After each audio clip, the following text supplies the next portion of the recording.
This past week, we saw a church burning in Canada, a tragic incident at a church in Michigan, and over 100 incidents of church burning or vandalism since 2021 in Canada. Yes. What do you make of the sectarian strife seen targeting towards Christians? Do you think the government's doing enough to combat this, and what would you do? I think it's terrible. No, the government is not doing enough, and I would do a lot more. So let's recap where we are.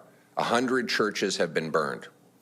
You hear almost nothing from the Liberal government about this.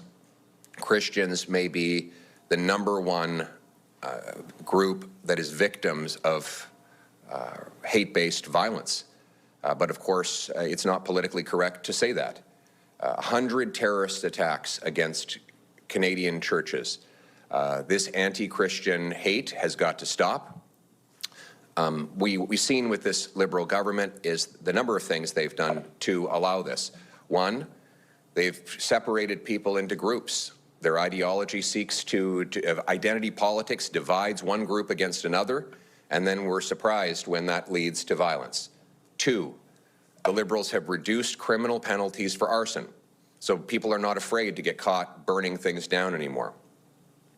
And three, they have failed to put law enforcement resources where they belong, which is to say going after criminals rather than targeting farmers, duck hunters, and professional sports shooters. So Conservatives would take exactly the opposite approach. We would bring in mandatory prison sentences for extortionists. We would crack down on hate crime, which is more than doubled under the Liberals, with tougher laws that throw criminals in prison. We used to make sure that the foreign criminals that are in our country illegally are kicked out of Canada.